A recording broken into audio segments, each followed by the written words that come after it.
শুভ বিজয়া সকলকে জানাই। আজ হলো লক্ষ্মী পুজো। ঘুম থেকে উঠে ফ্রেশ হয়ে স্নান করে নিলাম, পরে ছাদে গিয়েছিলাম ফুল তুলতে। তারপরে মা পুজো দিয়ে নিল। রোজকার মতো আলপনা দেওয়ার দায়িত্বটা পড়েছে আমার, তাই ঠাকুরের সামনে আলপনা দিতে স্টার্ট করে দিই। আমি তেমন একটা আলপনা দিতে পারি না, ওই একটুখানি ট্রাই করি।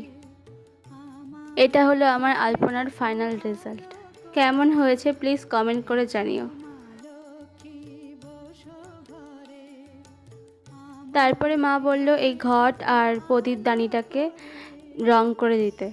কিছুই ডিজাইন না মনে পড়ায় এমনি পদ্ম ফুল আঁকিয়ে শেষ করেছি, আর ঘরটার চারপাশে 3টে ফুল আঁকিয়ে দিয়েছি। আর সব শেষে পালা দরজার সামনে আলপনা দেওয়া, সেখানেও আলপনা দিয়ে দিলাম। পুজোর সময় পায়ে আলতা না পরলে হয়, তাই মাকে আলতা পরিয়ে আমিও পরে নিয়েছি। এখানে কিছু ফুল আমাদের গাছের আর কিছু কিনে নিয়ে এসেছে। এই তো এটা আমাদের এবারের বাড়ির ছোট্ট লক্ষ্মী ঠাকুর।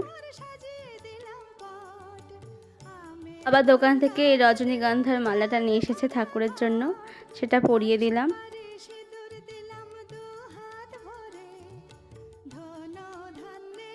আর এই ছোট্ট মালাটা হলো গোপালের জন্য। পদ্ম ফুল এনেছিল, সেই 2টো পদ্ম ফুল ঠাকুরের কাছে দিয়ে দিয়েছি।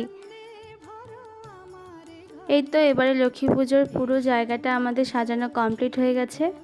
মা ধান দুব্য দিয়ে ঘরটাকেও বসে নিয়েছে।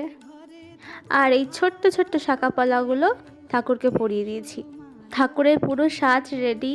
আলতা, সিঁদুর, আয়না, চিরুনি, সুগন্ধি, ফিতে সব। মা তুলসী তলায় গিয়ে প্রদীপ দিয়ে দিল। তারপরে আমি সন্ধ্যাবতীটা দিয়ে দিলাম।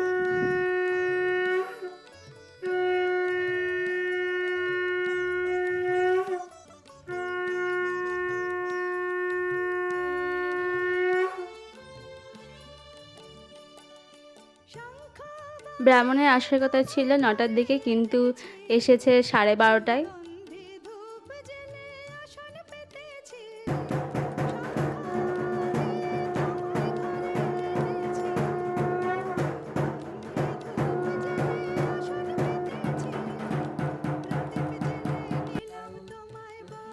এই তো শেষে মায়ের পাঁচালি শুনে দিনটাকে শেষ করলাম।